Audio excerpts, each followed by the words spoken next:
Welcome into the CHGO White Sox Pregame Show, presented by DraftKings Sportsbook, America's top-rated sportsbook. Download the app today and use promo code CHGO when you sign up. Welcome in to Studio A of our CHGO offices here in the West Loop of Chicago. I'm your host, Sean Anderson. You can follow me on Twitter at Sean_W_Anderson. That is Vinnie Duber. You can follow him on Twitter at Vinnie Duber. You're unlike KPW, and you know who Geddy Lee is and Rush. It's true. I'm wearing my Rush shirt to show Connor Bedard that we love Canadians here in Chicago, so come on down. We love Canadians here in Chicago. And shout out to Stephen Nicholas, who's producing us today. Some news and notes. Biggest news of the day. Jake Diekman got picked up by the Tampa Bay Rays. Did he really? Yeah. I didn't see that. Okay, cool. There you go. Good job, Jake. All right.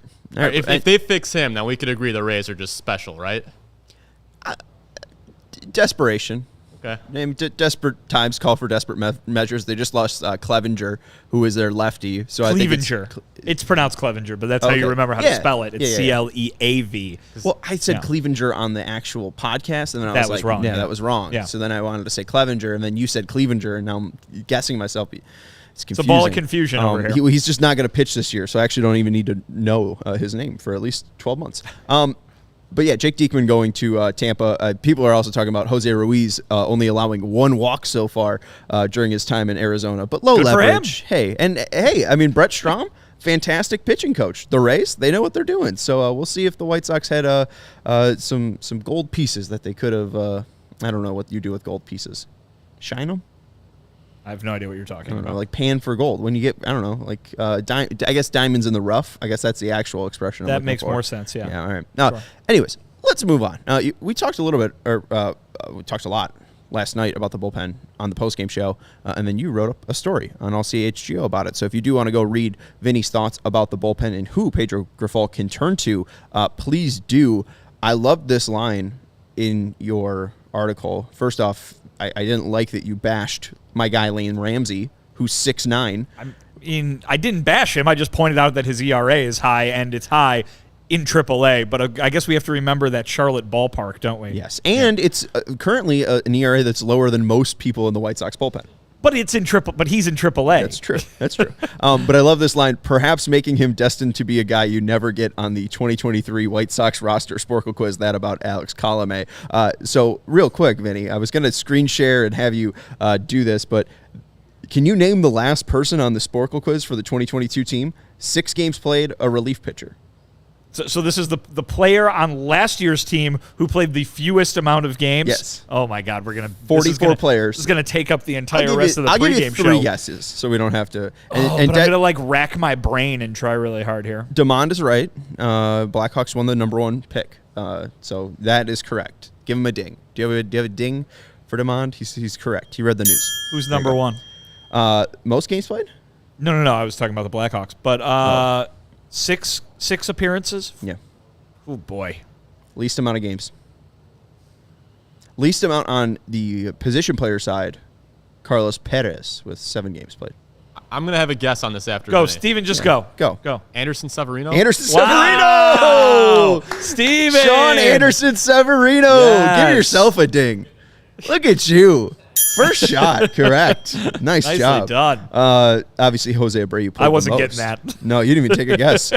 Great job, Steven. Very proud of you. Ryan Burr pitched 8 games as well. Ryan Burr, yeah. But yeah, very, very fun. Good job, Steven. But yeah, no, go check out Vinny's article. But the thing that I took away, and I think that you were trying to make the point of, is like, yes, Liam Hendricks and Garrett Crochet will come back at some point, but like, it really even hasn't been in the closing situations. It's just been any situation. Right. They've been awful. Like, the entire bullpen has just been horrible. Like, yeah, I mean, you bring up the closing situations, and Reynaldo Lopez has been one of those guys who has not gotten the job done, who has not been good, and kind of in spectacular fashion. You look, obviously, the home run numbers jump out because he only allowed 1 last year. But, I mean, this is a guy who's now inching towards having allowed more runs than he did last year, and that's and more more guys put on base than he did last year in a full season of work compared to what has only been a handful of appearances so far. So you're right, it really is everybody, and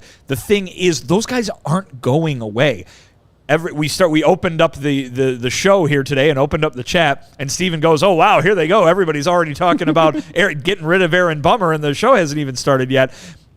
But they can't DFA 6 guys. Like Joe Kelly, again, he hasn't pitched very much, but Joe Kelly got to start pitching better. Kendall Graveman, few games in a row where he's pitched better, he's got to keep doing that. Reynaldo Lopez has to start pitching better. Aaron Bummer has to start pitching better. And Jimmy Lambert, I'd include him in there, but he might be the guy that gets sent down when Hendricks and Crochet come back, just because of the way the roster rules and all that works out in terms of being able to bring him back later in the season. Because the 2 guys who have been reliable, Santos and Middleton, at the start of the season, you would obviously say, well, those are the 2 guys who are going to go down. They're the last guys in the bullpen, but it hasn't worked out that way. So really, and I think Pedro Grifol said something along these lines when talking about the team in general today. I think I saw a tweet from Scott Merkin, who's down there in Kansas City, saying basically we can't dig this hole any deeper. They got to start winning, and the things got to start turning around, and it really is on these players to start playing better. Rick Hahn and the White Sox invested, as you beat a dead horse to death again last year. Well, I beat the dead horse to death. Yeah, you did. Just death. Right. Death again. Death it was again. already dead. It died Poor again. horse. Poor horse. But invested a lot of money in Kendall Graveman, a lot of money in Joe Kelly, and a lot of money and years in Aaron Bummer. These guys aren't going anywhere. Because Pedro Grifol needs these guys if this ship is going to get turned around. He needs them to do their job. Reynaldo Lopez, same thing. Yeah, Liam Hendricks is going to come back, and things are going to go to the way they're supposed to in terms of when guys are going to be deployed, what roles guys need to play. But that doesn't all of a sudden just instantly flip a switch and lower everybody's ERA. The numbers in this bullpen right now are horrific, and you can see some of them if you go check out that article. No team in baseball has a bullpen that's giving up a higher opponent's batting average than the White Sox. Not to mention the fact that they're also walking a ton of guys. Yeah, it's slugging percentage, too, a 471. 471 is the opponent's slugging percentage. Yeah. Ridiculous. And, two, like, Reynaldo, I think he's a great example because, we think of it as the closer spot and it's all the pressure. Like, Herb brings that up, and I think it's a ton of BS. Just as, like, I don't know if a guy's just worse because he's pitching in the high leverage situations compared to the low leverage situations. And in here, I do have some stats. That's a numbers guy way of thinking right there. Yeah. That there is no unquantifiable thing out there. I mean, it's we talked about this with Craig Kimbrell. Like, I don't know, Craig Kimbrell has just been kind of bad since going to the White Sox and then every stop after. Here's what I would say. I would not necessarily point to Lopez as a guy who's struggling under the bright lights or anything like that, but I would, in this situation, point to Liam Hendricks and say, there's a guy who has it, whatever it is. That's a guy that can handle that 9th inning role. It's not to say that nobody else can, but it's another point in his favor as to why he needs to be pitching in that role. Well, and he's in a rare class just because, he's got a Hall of Fame mentality, getting paid $15 million on his own right. If they bought out Aaron Bummer, they'd probably be paying like Jake Diekman and Aaron Bummer about $15 million combined, not to play for their team. But just to use the example, Reynaldo Lopez in 3 1/3 innings pitched in low leverage, a slugging percentage of .500 allowed, 3 earned runs. In medium leverage, in 5 1/3, 3 earned runs, a slugging percentage of .750. High leverage, 5 2/3, 7 earned runs allowed, and a slugging percentage of .609. He has just been bad. Yeah, it makes it for a shorter sentence. Right. It's not Reynaldo Lopez has been bad in the closer's role. It's just Reynaldo Lopez has been bad. Right. And it's not to say that he can't be good again, especially once the roles get shifted around and he's got a little bit more, again, I don't want to say less pressure, but just more normalcy maybe. And I think everybody in that bullpen probably gets a little confidence boost when Liam Hendricks rejoins that fold. Absolutely. And the quote you talked about with Scott Merkin, quote, "We can't continue to dig ourselves an even deeper hole. We have to make a move here soon. We've had opportunities to do that. We just have to take advantage of them. The key is to continue to play hard, get our guys healthy, and when we get them all healthy, stay healthy." That's been the motto I think they've been saying for 3 years. So we'd love for them to stay healthy. Maybe don't put Eloy Jimenez in right field. That's all I'm saying. I'm just, if I throw in my ring into the hat, that's the other thing. It's they spent too much money on bullpen guys and quit putting Eloy out in right field. Those are the things I keep trying to hammer home. See. But, if their offense is in dire straits and they need Jake Berger or Gavin Sheets in there every day, you might not get your wish. Gavin Sheets assaulting a swing at this point. All right, let's go to the Royals lineup here, and then we'll talk a little bit about what Matthew Cortese's been bringing up in the chat about TA and Yohan Moncada. We have a Moncada update. Now, we need a sounder, a breaking news sounder for that when we get to that. And hey, we only have 8 likes, so hit that thumbs up button if you are the Bo Jackson number. I mean, he played for both the Royals and the White Sox. It's true. But leading off for the Royals, Bobby Witt Jr. at shortstop, batting second. Vinnie Sasquatch Pasquantino at first base. Pasquatch. Horrible. Italian Nightmare. Vinny the Italian Nightmare Pasquantino. That's a much better nickname. Batting third, Salvador Perez at designated hitter. Batting fourth, Michael Garcia at third base. I thought that was going to be Michael Franco, and I was like, he's still around? Batting fifth, MJ Melendez in right field. Batting sixth, Hunter Dozier at third base. Batting seventh, Freddie Furman at catcher. Batting Not to be confused with Freddie Freeman. Freddie Freeman. Well, and thank God they spelled the Freddie differently, too. Right. This is the Furminator. The Furminator. Batting eighth, JBJ in center field. And batting ninth, not Adam, Nate Eaton in left field. Let's go to the Sox lineup here because the big question that Cortese has been bringing up, and we have our own Sasquatch as well. Wow. He's just great. Where did you dig that one out of? I don't know. I Googled Vinnie Duber, and this is what popped up. Nice. Wow. Yeah. I believe that's a Chuck Garfien tweet. It is. Yeah. It is. Where's the hair? Thanks, I mean, Chuck. why not bring that back? Yeah. It would take a while. We got time. That was one of the last days of that hair, by the way. Next time you cut your hair should be the next time the White Sox make the playoffs. So the first next playoff game you cover, that's when you cut your hair. Dangerous. Leading off for the White Sox, Andrew Benintendi, revenge game for Andrew Benintendi in left field. Batting second, Andrew Vaughn at first base. Batting third, Luis Robert Jr. in center field. Batting fourth, Gavin Sheets in right field. Batting fifth, Yasmani Grandal at DH. Batting sixth, on his RBI streak, Hanser Alberto at third base. Batting seventh, Elvis Andrus at shortstop. Batting eighth, Sevi Zavala at catcher. And batting ninth, Lenin Sosa at second base. We do have a TA update for you, and that's what Matthew Cortese was asking. Is he injured? Pedro Grifol said today is a scheduled day for Tim Anderson as a part of his program in returning from the knee sprain. It's not for an early sub during the Sunday blowout. Grifol said Anderson's day off would have been yesterday. Anderson is supposed to be full go after today, and that's from James Fegan, again, out in Kansas City. I know Herb brought up the fact that last year we thought they were bringing guys up to the major leagues and kind of having them do their rehab assignment up at the major league level. Do you feel like that's what's happening with Tim Anderson? Not really. I think this is exactly what Pedro said it was when Tim had the first of those scheduled off days during that Twins series that was back at home last week, and that was basically they want to make sure that Tim Anderson doesn't get hurt again. They want to make sure that they have not rushed him back like Herb is suggesting they might have. They want to make sure that they've done the opposite, and by doing that, they're going to sit him down, and it means he's not going to play in tonight's game. It means he didn't play in that one game against the Twins, but they want to be confident that putting him out there on a daily basis is not doing anything to aggravate the injury that he just came back from. Again, it's just precaution, and I understand people don't like it because they want to see their favorite players in the game every day. I understand that you look at your video game stamina meter on the guy on the players, and you want to see full green every day. I'm here to tell you right now, and Pedro has done this as well this season.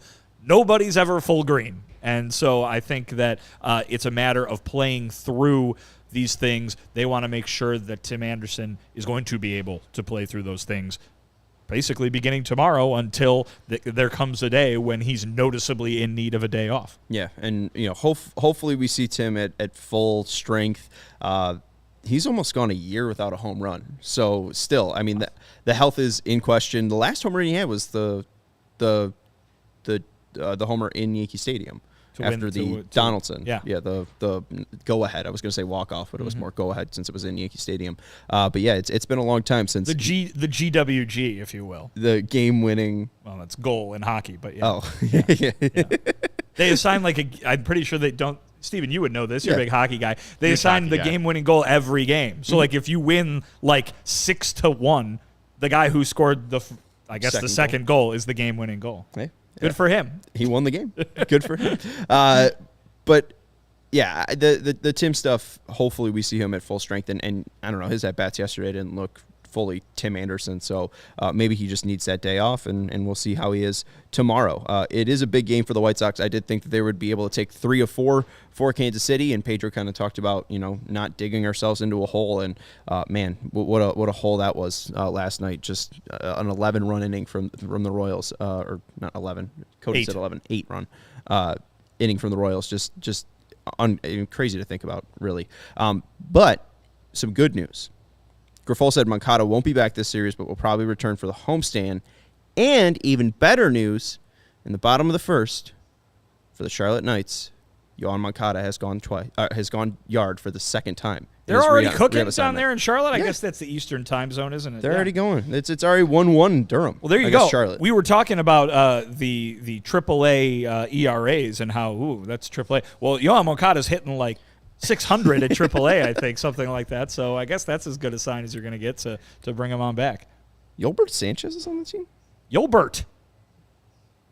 Remember Sanchez? Yolbert? Okay. Yeah. Okay. No? I was thinking, yeah, for some reason I was thinking. He's an infielder. I was thinking. He's not Yolmer Sanchez. Yeah, I was thinking Yolmer Sanchez. These are two different people. Okay, yeah. That's why I was like, what the hell's going on? And Stephen Piscotty is in right field. Yeah. Clint Frazier, Stephen Piscotty, Oscar Colas, Yohan Moncada. What a weird lineup. Brian Shaw's on that team now. Yes, yeah. and now Garrett Crochet is as well. Garrett Crochet has gotten the call up to AAA Charlotte. We talked a little bit about his 3 appearances in Birmingham, and it's a mixed bag. First outing, 1 inning, no hits allowed, no walks, 1 strikeout.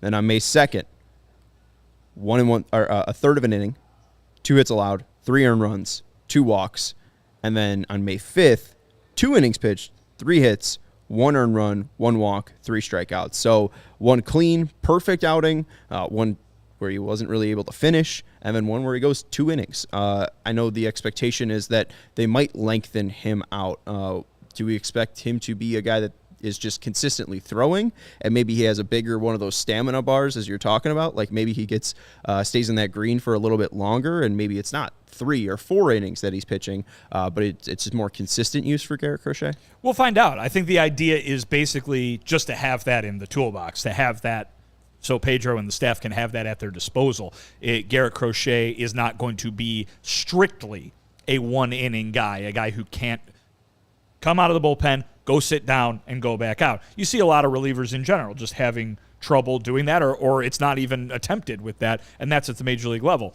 The idea during Garrett Crochet's rehab assignment is that they want him to be able to go back into the dugout and come back out. Now, whether that's for a grand total of 6 outs every time, or whether it's just for 4, they want him to be able to do that, and that gives them more flexibility with what they're able to do. Yeah, and 2, hey, maybe that's a benefit. We've seen Gregory Santos close out an inning and then come back out. Maybe that's what they're looking to do. Maybe a tough lefty to end the 6th inning, and hey, we'd like him to go back out in the 7th. Be nice for him to go up and down and have that flexibility. Anything else? That was most of the news, well, right? I think you just got to cover basically how much longer are those rehab assignments going to be lasting for Liam and Garrett. And what we heard on, I believe that was May 2nd, right? Or I guess it was May 3rd when we talked to Liam and then talked to Pedro about Liam. And he said Liam's rehab assignment probably going to last 4 or 5 appearances.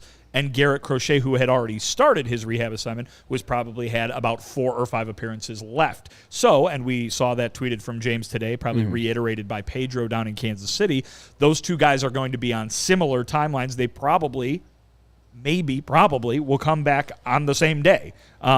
You'll probably see 2 or 3 more outings from each of them with the Knights before they come back up to the big league club. So we hear Moncada will probably be back for this upcoming series against Houston, which begins on Friday.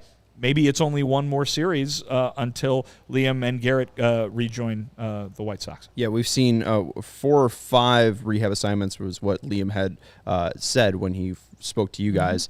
He's pitched on the 5th and the 7th. So if it is every 2 days, we should expect at least a Liam Hendricks appearance tonight in Charlotte, no matter the score. And his outings have been clean for the most part. 1 inning pitch, no hits, no walks, 1 strikeout, and then 1 inning pitch, 2 hits, 1 earned run, no strikeouts. But hey, he's pitching, which is the biggest thing about Liam Hendricks. Let's go into the pitching matchup here. We got Lucas Giolito versus Jordan Lyles in 2023, Lucas Giolito has pitched 41 and 2/3 innings, and he has a 3.67 ERA, 37 hits allowed, 41 strikeouts, 9 walks, and an ERA plus of 124.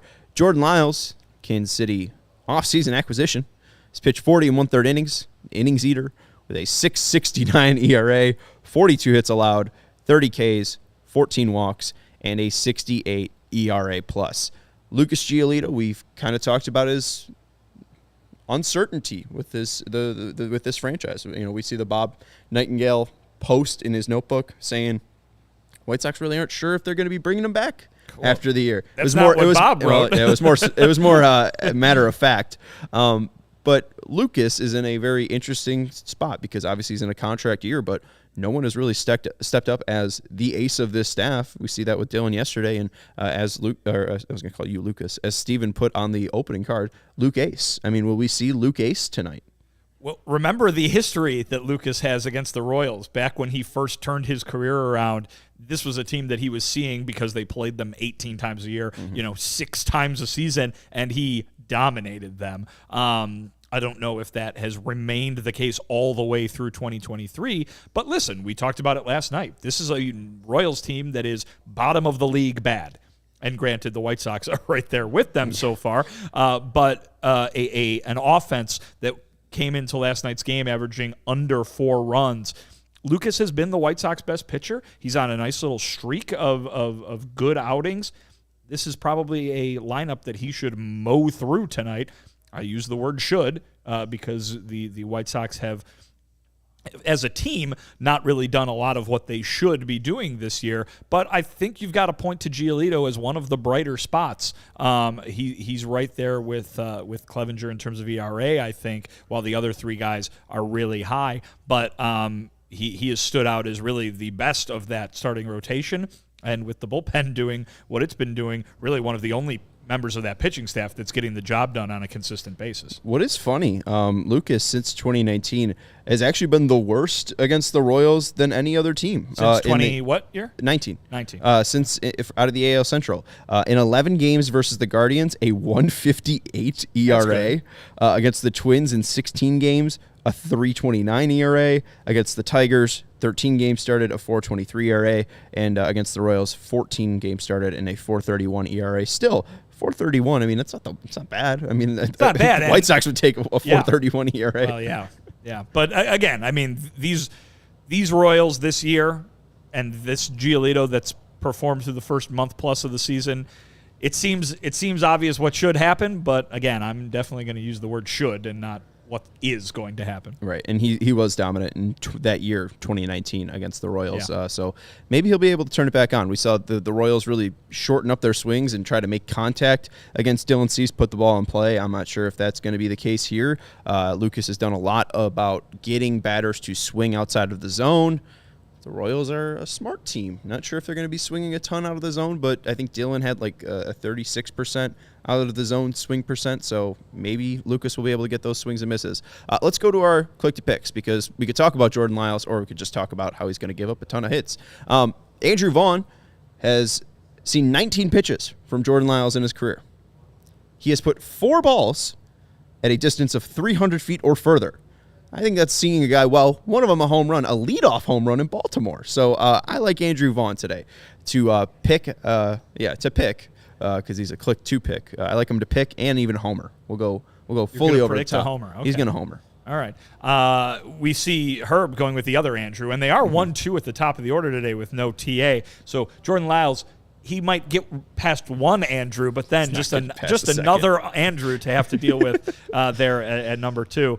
So that's who Herb's going to go with is the former Royal, Andrew Benintendi. I'm going to go with Gavin Sheets, who has been just swinging a consistent bat. And we've heard from Pedro with when Colas was sent down, and certainly now that Aloy is on the injured list, this is the opportunity for Gavin Sheets to see if he can kind of muscle out a spot on this club that's a little bit more than just bench bat. And so far, he's been good.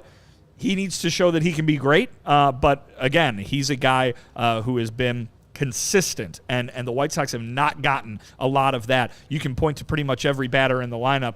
even the best ones, and say, well, there was that stretch where they weren't doing anything, or there was that stretch where they were really hot, but where was it the rest of the time? And we're only a little bit more than a month into the season, and we've already had that streakiness.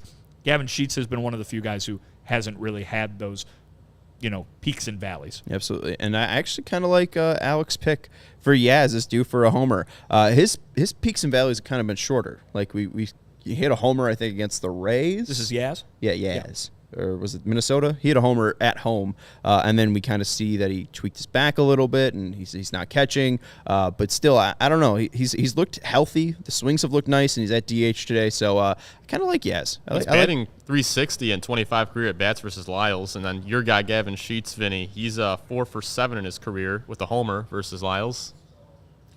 To be fair, it kind of sounds like Jordan Lyles might be the common denominator. Be good, here. yeah. Yeah, bad. He gives up a lot of homers. Do you have a click to pick, Steven? If the board was clear to you, who would be the one White Sox hitter you'd pick? Well, I went on DraftKings earlier, and part of a parlay, I actually have Gavin Sheets to record a hit. Okay. Yeah. So Gavin Sheets. Gavin Sheets would have been my pick, but Vinny stole him from me. Well, I mean, you guys are aligned.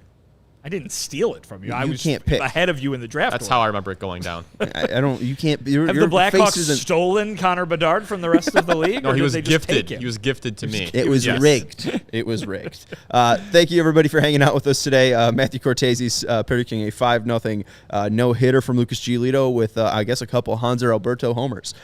Keep up that RBI streak. He's on a streak. We're at Paul Konerko likes. We'd appreciate at least getting up to Gordon Beckham. Is Ted Lyons too Are you going to quiz me on what number Ted Lyons was? 18. 18, I think.